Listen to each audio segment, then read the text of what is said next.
नमस्कार दोस्तों, हम लोग बात कर रहे हैं आर्थिक समीक्षा 2021-22 की, जिसमें हम लोग कृषि एवं संबंधित क्षेत्रों को लेके किस तरह के प्रश्न पूछे जाते हैं इस पर हम लोग बात कर रहे थे। कल हमने जो है कृषि एवं संबंधित क्षेत्र के अंतर्गत जो अध्ययन किया था वह क्या था, एक तो भूमि उपयोग का, और जो राजस्थान की अर्थव्यवस्था है उसमें जो है कृषि और संबंधित क्षेत्र का क्या योगदान है। उसी कड़ी में आज हम बात करने वाले हैं कि जो कृषि और संबंधित क्षेत्र, जिसमें हम 4 प्रमुख क्षेत्रों यानी कि कृषि से संबंधित उप क्षेत्रों की बात करते हैं। किसकी बात करते हैं?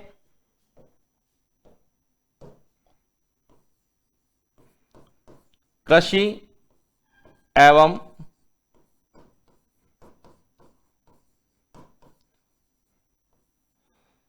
संबंध क्षेत्र। इसके अंतर्गत हम फसल,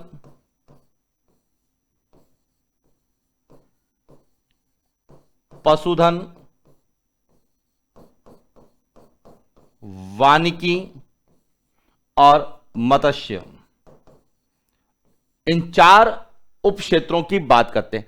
आज हम इसी कड़ी में बात करेंगे कि जो कृषि और संबंधित क्षेत्र, जिसका राजस्थान की अर्थव्यवस्था में प्रचलित कीमतों पर 30.23% जो योगदान है, उसमें इनका कितना कितना योगदान है। हालांकि हमने कल बात की थी कि प्रचलित और स्थिर कीमतों पर कृषि और संबंधित क्षेत्रों में सबसे ज्यादा योगदान पशुधन का, उसके बाद फसल का, वानिकी, और उसके बाद सबसे कम जो है वह मत्स्य का है। और उसी कड़ी में आज हम एक इंपॉर्टेंट डाटा पर बात करने वाले हैं कि कृषि एवं संबंधित क्षेत्र के उप क्षेत्रों का प्रचलित मूल्य वर्ष 2021-22 में क्या योगदान है। अब ध्यान रखना, सबसे पहले हम बात करते हैं फसल का, क्योंकि हमने बात की है कृषि और संबंध क्षेत्र में सबसे पहले क्या आती है? फसल आती है। फसल का जो योगदान है, योगदान किसमें? कृषि और संबंध क्षेत्र में फसल का योगदान कितना है? यह है 45.94%। कितना है? 45.94% है। इसके बाद दूसरा है पशुधन।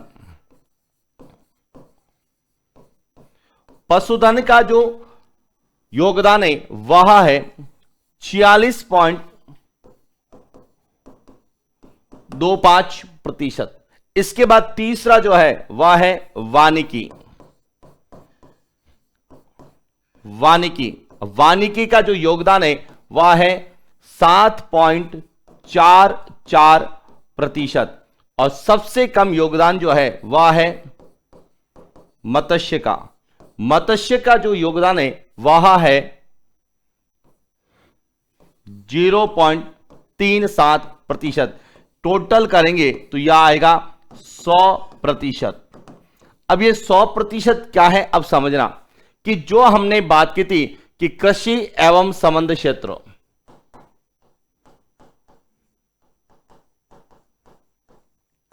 जो कृषि एवं संबंध क्षेत्र है, इसमें सबसे ज्यादा योगदान किसका है? तो सबसे ज्यादा योगदान जो है वह है पशुधन का। इसके बाद यानी कि फर्स्ट नंबर पर ये जो आएगा वह आएगा पशुधन, कि कृषि और संबंध क्षेत्र में सबसे ज्यादा योगदान पशुधन का है 46.25%। फसल का जो है वह है 45.94%, दूसरे नंबर पर है। वानिकी का है वह है 7.44%, तीसरे नंबर पर। और मत्स्य का है वह है 0.37%, चौथे नंबर। यहां जो बात कर रहे हैं, यहां हम बात कर रहे हैं कि जो कृषि संबंधित क्षेत्र है वह 30.23% है। यदि इसे 100% मान लिया जाए, यह 100% है, तो इसमें किस किस का योगदान कितना है? तो कृषि और संबंधित क्षेत्र में सबसे ज्यादा योगदान किसका है? पशुधन का है। फसल का कितना है? वानिकी का कितना है? और मत्स्य का कितना है? अब इससे प्रश्न कैसे पूछे जाते हैं इसको भी समझना। कई बार तो आपसे डाटा डायरेक्ट पूछा जाएगा कि कृषि और संबंध क्षेत्र में फसल का योगदान कितना है, तो 45.94% है। पशुधन का कितना है 46.23% है, वानिकी का कितना है 7.44% है, मत्स्य का कितना है 0.37% है। कई बार तो ये डाटा डायरेक्ट पूछे जाएंगे, कई बार इन डाटा को नहीं पूछ के, इन आंकड़ों को नहीं पूछ के इनका तुलनात्मक अध्ययन पूछा जाता है। कैसे पूछा जाता है इस पर हम लोग बात करते हैं। प्रश्न कैसे पूछा जाएगा कि वर्ष 2021-22 में प्रचलित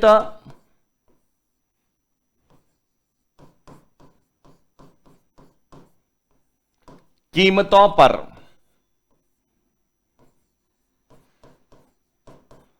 कृषि एवं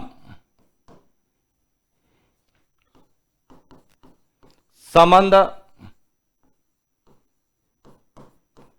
क्षेत्र के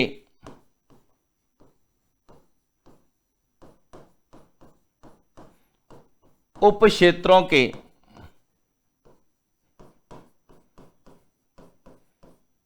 योगदान का सही समुच्चय है, कि कौन सा समुच्चय सही है। इसमें ए फसल, पशुधन, वानिकी, मत्स्य, या फिर बी फसल, पशुधन, मत्स्य,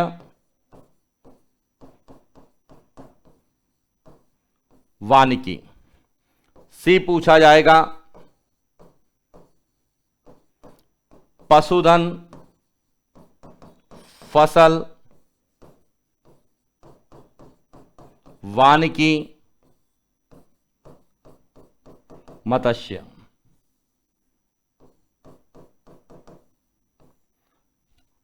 क्या बात करें पशुधन, फसल, मत्स्य और वानिकी। इस तरह से प्रश्न पूछा जा सकता है कि जो वर्ष 2021-22 के प्रचलित कीमतों पर कृषि और संबंधित क्षेत्र के उप क्षेत्रों के योगदान का सही समुच्चय। अब हमें पता है कि सबसे ज्यादा योगदान किसका है, पशुधन का है, और कितना है 46.25%। अब देखिए पशुधन सबसे पहले आएगा 46.25%। इसके बाद किसका है फसल का, फसल का कितना है 45.94%। इसके बाद किसका है वानिकी का है 7.44%, और इसके बाद मत्स्य का है 0.37%। इसलिए इसका सही उत्तर क्या होगा, सी होगा। तो आपसे यदि एक पूछे तो किसका होगा, पशुधन का, और सबसे ज्यादा पूछे तब भी किसका होगा, पशुधन का। कई बार इन प्रश्नों को अलग तरीके से पूछा जाता है, यानी कि लैंग्वेज के रूप में पूछा जाता है, और कैसे पूछा जाता है यह भी आपको ध्यान होना चाहिए। प्रश्न पूछा जा सकता है वर्ष 2021-22 में 21-22 में प्रचलित मूल्यों पर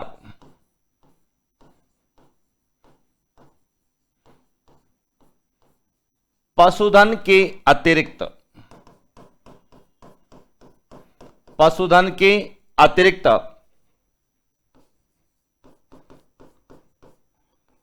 फसल क्षेत्र का योगदान है।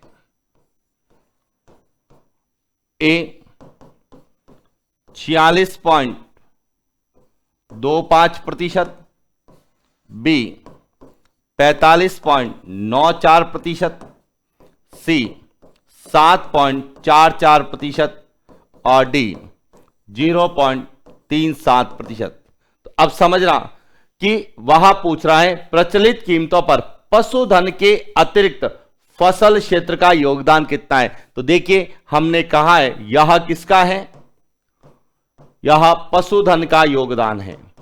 यह किसका है, यह फसल क्षेत्र का योगदान है। यह किसका है, वानिकी का योगदान है। और यह जो है किसका है, मत्स्य का योगदान है। तो इस तरह से बात करें तो पशुधन के अतिरिक्त फसल क्षेत्र का योगदान कितना है, 45.94। यानी कि वह आपसे जो हमने ग्राफ पूरा पढ़ा है, जो हमारी आर्थिक समीक्षा में जो ग्राफ दे रखा है कि कृषि और संबंधित जो क्षेत्र है उसमें पशुधन का, फसल का, वानिकी का और मत्स्य का योगदान कितना है। अब हो सकता है वह आपको एक नहीं पूछ के सभी एक साथ पूछ सकते हैं कि वर्ष 2021-22 में प्रचलित मूल्यों पर पशुधन के अतिरिक्त कृषि एवं संबंधित क्षेत्र का योगदान कितना है। देखिए ध्यान रखें, यदि आपसे पूछा जाए कि पशुधन के अतिरिक्त कृषि एवं संबंधित क्षेत्र का योगदान कितना है, इसमें तो इन्होंने कहा है कि फसल क्षेत्र का योगदान कितना है, लेकिन कृषि एवं संबंध क्षेत्र का योगदान कितना है, तो कुछ भी नहीं करना है। जो आपका कृषि कितना है, 100% है, उसमें से पशुधन के अतिरिक्त यानी कि पशुधन को क्या निकाल दीजिए, माइनस कर दीजिए। तो यहां हो जाएगा 5, यहां 7, यहां पर 3 और यहां पर 5। यानी कि कृषि के पशुधन के अतिरिक्त कृषि एवं संबंधित क्षेत्र का योगदान कितना हो जाएगा, 53.75% है। और केवल फसल क्षेत्र का पूछा जाएगा तो वह कितना होगा, 45.94% होगा। तो अच्छे से आपको समझ में आ गया होगा कि जो कृषि और उससे संबंधित क्षेत्र हैं जिसमें हम 4 की बात करते हैं, पशुधन, फसल, वानिकी और मत्स्य, इनका कितना कितना योगदान है। एक तो ये पूछा जा सकता है, दूसरा इसमें से केवल पशुधन का कितना है, केवल फसल का, मत्स्य का और वानिकी का कितना है, या फिर पूछा जा सकता है कि पशुधन के अतिरिक्त कृषि संबंध क्षेत्र का योगदान कितना है, पशुधन के अतिरिक्त कृषि क्षेत्र का योगदान। तो पशुधन के अतिरिक्त कृषि का योगदान कितना होगा, वह 53.75% है। इस तरह के प्रश्न भी हमें एग्जाम में विशेष रूप से आर्थिक समीक्षा के आधार पर इकोनॉमिक सर्वे के तहत पूछे जाते हैं। तो शायद यह आपको एकदम टॉपिक क्लियर हो गया होगा कि किस तरह से कृषि और संबंधित क्षेत्रों को पूछा जाता है। अब दूसरा इसी के अंतर्गत एक और पूछा जाता है कि जो हम बात करते हैं पशुधन, पशुधन से जो प्राप्त उत्पाद होते हैं उन्हें हम कहते हैं पशु उत्पाद। पशु उत्पाद के अंतर्गत हम किसकी बात करते हैं, दूध की बात करते हैं, अंडे की बात करते हैं, मांस या अन्य। अन्य में मुख्य रूप से हम बात करते हैं ऊन की। किसकी बात करते हैं, ऊन की। तो राजस्थान में पशु उत्पाद के अंतर्गत दूध, अंडे, मांस और ऊन यह मुख्य रूप से है। और इनका जो है सकल मूल्य उत्पाद GVO में पशु उत्पादों के प्रतिशत का योगदान कितना है। हालांकि यहां से प्रतिशत बहुत कम पूछा जाता है, लेकिन कई बार इन आंकड़ों के आधार पर हमें गणना पूछी जा सकती है कि राजस्थान में सबसे ज्यादा कौन सा पशु उत्पाद होता है, या राजस्थान में सबसे ज्यादा जो है कौन सा पशु उत्पाद क्या जो है स्थान है, या पहला स्थान क्या है। उनको लेके भी कुछ प्रश्न बनते हैं। तो अब समझना यहां से कि पशु उत्पाद में राजस्थान में मुख्य रूप से जो है वह सबसे ज्यादा होता है दूध। क्या होता है, दूध। और दूध का जो है योगदान कितना है समझना, दूध का योगदान है 81.07%। 81.07%, यानी कि राजस्थान में सर्वाधिक उत्पादित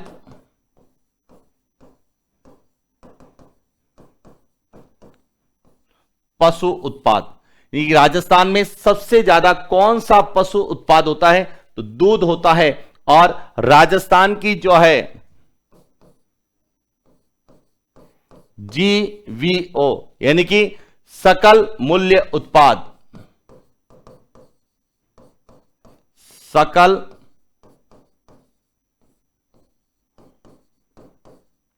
मूल्य उत्पाद, सकल मूल्य उत्पाद में सबसे ज्यादा योगदान किसका है? दूध का है। कितना है? 81.07% है। इसके बाद दूसरे नंबर पर कौन सा आता है? दूसरे नंबर पर आता है अन्य। अन्य में मुख्य रूप से क्या होता है? ऊन होता है। क्योंकि भेड़ों की दृष्टि में बात करें तो राजस्थान का भारत में वर्तमान में कौन सा स्थान है? चौथा स्थान है भेड़ की दृष्टि से। और भेड़ों से हम क्या प्राप्त करते हैं? ऊन प्राप्त करते हैं। और ऊन का जो योगदान है और अन्य के साथ कितना है? 12.67%। तो यह भी ध्यान रखना है कि दूध के बाद किसका आएगा? अन्य या ऊन का आएगा। इसके बाद तीसरे नंबर पर, पहले नंबर पर तो हो गया आपका दूध, दूसरे नंबर पर हो गया आपका अन्य। बात करते हैं तीसरे नंबर पर, और तीसरे नंबर पर क्या आता है? मांस। कौन सा है? मांस। और मांस का कितना है? 5.60% क्या है? मांस है। और सबसे कम किसका है? सबसे कम अंडे का है, 0.66%। तो यह भी हमसे प्रश्न पूछा जाए। अभी इनको कैसे पूछा जाएगा उन पर हम लोग बात करते हैं कि पहले तो पशु उत्पाद होते कौन कौन से हैं, समझना यहां से।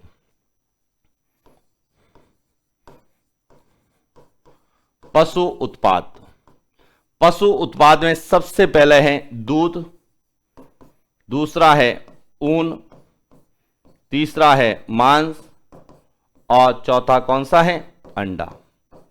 यहां मुख्य रूप से 4 पशु उत्पाद है। सबसे ज्यादा किसका है? तो वह है 81.07%। क्या है? दूध है। दूसरा है ऊन। कितना है? ऊन और चमड़ा यदि मिलाएं तो टोटल होगा 12.67%।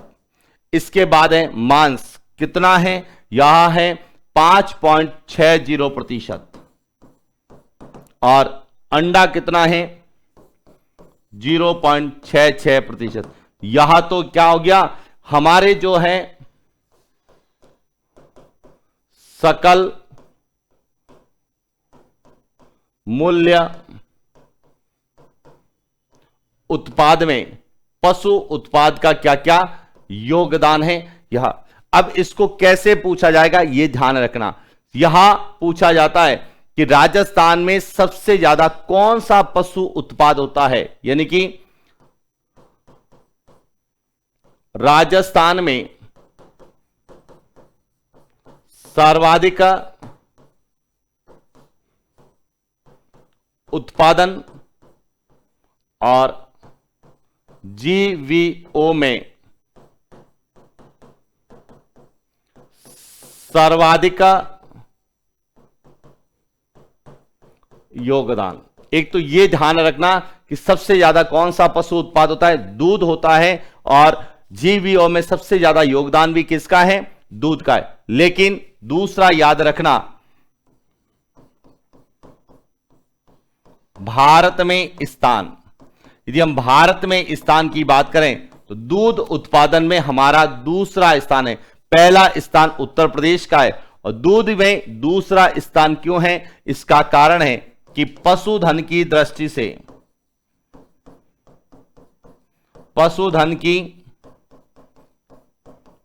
दृष्टि से राजस्थान का भारत में स्थान कौन सा है? दूसरा स्थान है। और इसीलिए जो है दूध उत्पादन में भी राजस्थान का दूसरा स्थान है। यह चीज ध्यान रखना। जबकि सबसे ज्यादा उत्पादन किसका होता है? दूध का ही होता है। लेकिन भारत में कौन सा स्थान आएगा? दूसरा।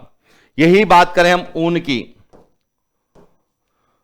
तो ऊन का जो है जीवीओ में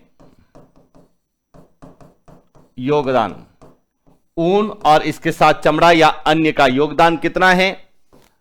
12.67% है। यानी कि राजस्थान में दूसरा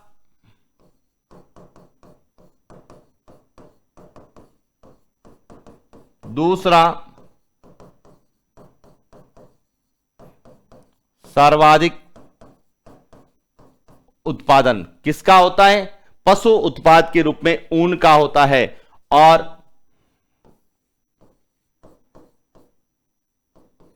ऊन की दृष्टि में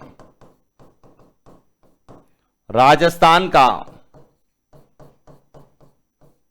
भारत में स्थान कौन सा स्थान है? पहला स्थान है।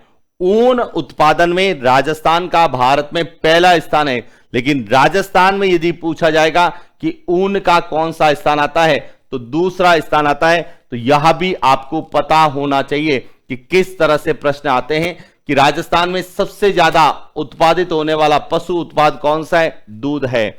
और सकल मूल्य उत्पाद में सबसे ज्यादा योगदान भी किसका है? दूध का है। लेकिन दूध की दृष्टि से भारत में राजस्थान का स्थान कौन सा है? दूसरा स्थान है।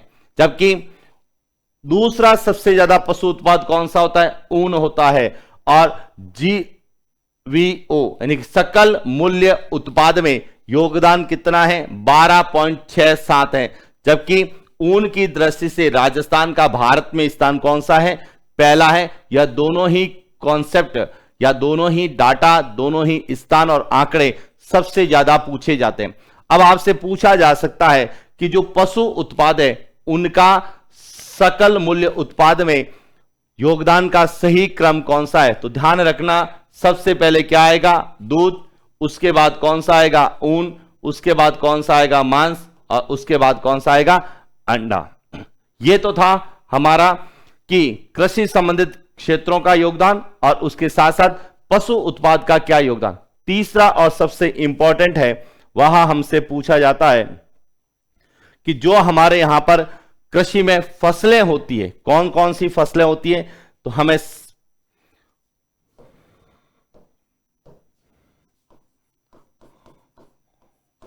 राजस्थान की फसल, यदि हम राजस्थान की फसलों की बात करें तो मुख्य रूप से दो प्रकार की फसलें ज्यादा होती है। एक तो रबी और दूसरी कौन सी होती है? खरीफ।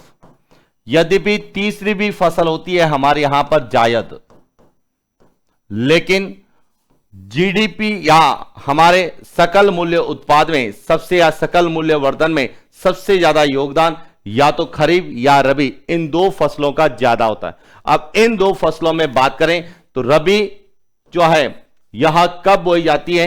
यह बोई जाती है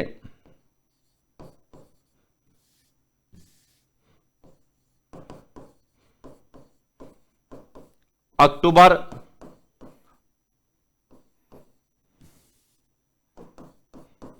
नवंबर में यह बोई जाती है। जबकि खरीफ जो है यह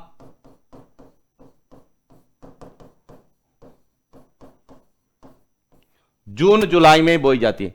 अब यहां जो रबी और खरीफ की फसलें, इसमें अलग अलग फसल के बारे में हम बात करते हैं। यदि हम बात करते हैं खाद्यान्न की, तो इसमें मुख्य रूप से खाद्यान्न जो होता है यानी अनाज, गेहूं और जो दो अनाज इसके अंतर्गत आते हैं।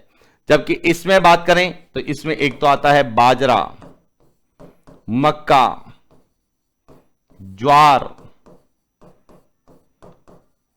चावल। अधिकांश खाद्यान्न या अनाज किसके अंतर्गत आते हैं? खरीफ के अंतर्गत आते हैं। और दलहन, दलहन में इसमें मुख्य रूप से चना, मसूर, मटर यहां आते हैं। तिलहन में बात करें तो तिलहन में मुख्य रूप से सरसों, इसके अलावा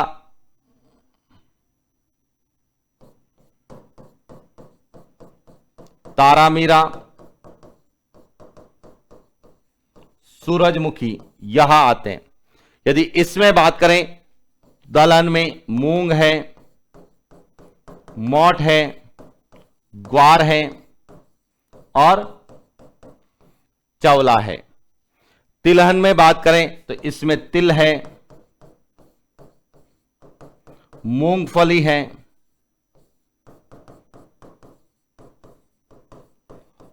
सोयाबीन है, यहां आते हैं। और इसके अलावा कुछ व्यापारिक फसलें भी इसके अंतर्गत आती है, जैसे कपास है, गन्ना है।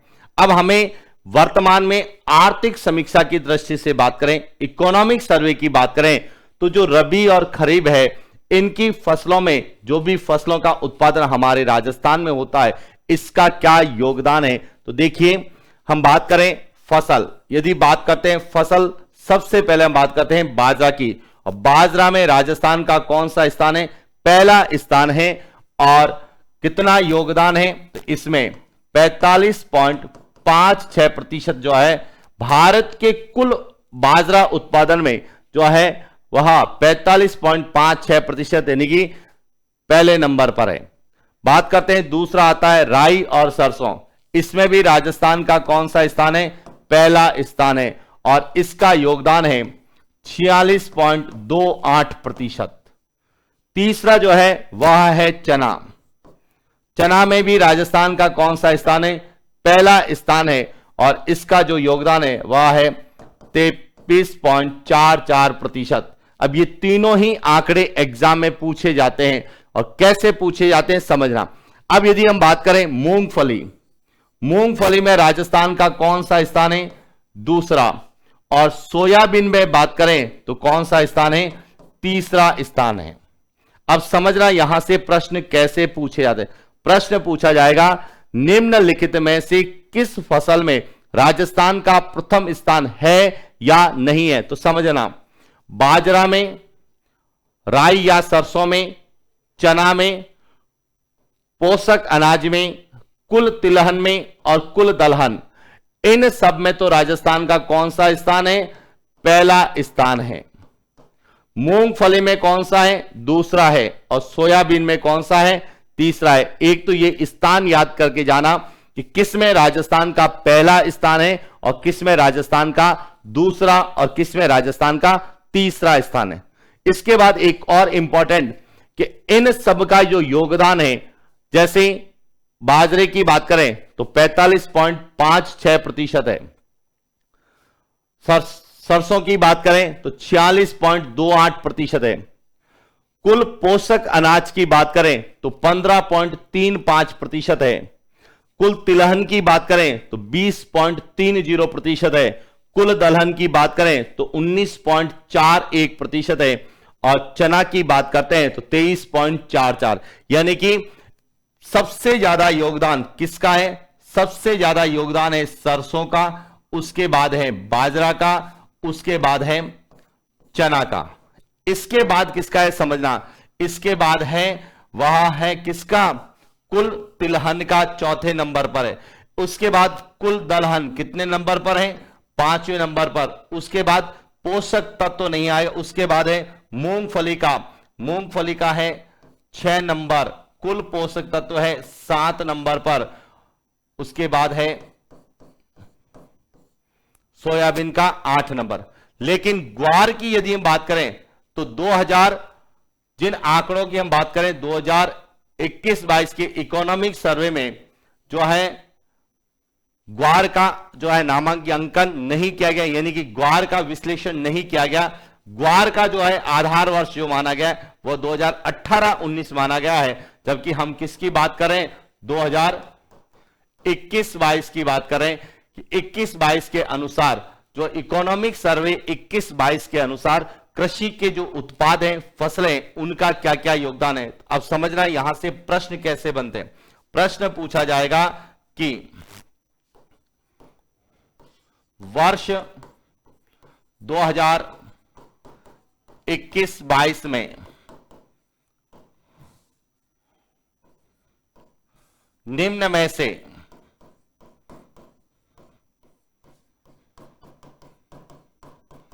सर्वाधिक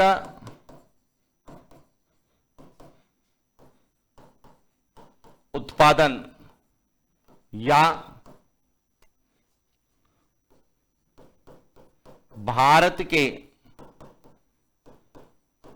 उत्पादन में सर्वाधिक योगदान, का क्रम पूछ सकते हैं तो सबसे पहले 1 नंबर पर जो आएगा वह क्या आएगा, सरसों का योगदान सबसे ज्यादा है। 2 नंबर पर किसका आएगा, बाजरा का योगदान है। और 3 नंबर पर किसके आएगा, चना का योगदान है। यह ध्यान रखना, यह प्रश्न पूछे जाने की संभावना है कि भारत के कुल उत्पाद में सबसे ज्यादा उत्पाद किसका है, सरसों का योगदान है, उसके बाद बाजरे का है और उसके बाद चने का है। सरसों का कितना है तो 46.28% के आसपास है, जबकि बाजरा का कितना है 45.56% के आसपास है। और चना का यदि हम बात करें तो इसका योगदान है 23.44%। इस तरह से यह कृषि उत्पाद भी आपको पूछे जा सकते हैं कि कौन सा स्थान है, सरसों में पहला स्थान है, बाजरा में भी पहला स्थान है और चना में भी पहला स्थान है। इसके साथ कुल पोषक अनाज, कुल तिलहन, कुल दलहन, उसमें भी राजस्थान का पहला स्थान है, मूंगफली में दूसरा स्थान है और सोयाबीन में राजस्थान का तीसरा स्थान है। तो ये भी आपके एग्जाम पॉइंट ऑफ व्यू से इंपॉर्टेंट है। और इसी तरह के प्रश्न वर्तमान में कंपटीशन में पूछे जाते हैं कि भारत के कुल उत्पाद में राजस्थान के जो फसलों में सबसे ज्यादा उत्पादन योगदान किसका है तो सरसों का है। तो यह क्लास आपको बहुत अच्छी लगी होगी और इसी तरह से हम छोटे छोटे टॉपिक को लेके आएंगे। हर दिन ऐसे प्रश्नों की बात करेंगे जो एग्जाम में पूछे जाने की संभावना है। तो ये था आज का हमारा सेशन, जिसमें हम लोगों ने जो है इकोनॉमिक सर्वे के अंतर्गत जो है कृषि और संबंधित क्षेत्रों पर हम बात करें और इसी सीरीज को हम आगे भी जो है कंटिन्यू रखेंगे। और कृषि और संबंधित क्षेत्र में जो जोत है, जो कृषि जोत के रूप में है, सीमांत जोत के रूप में है, या जो हमारे कृषि के उत्पाद है उनके उत्पादन को लेके रबी में, खरीफ में किस तरह के प्रश्न बन सकते हैं और कृषि संबंधी योजनाओं के बारे में हम लोग जो है अगली क्लास में बात करेंगे। आज के लिए इतना ही। Thank you.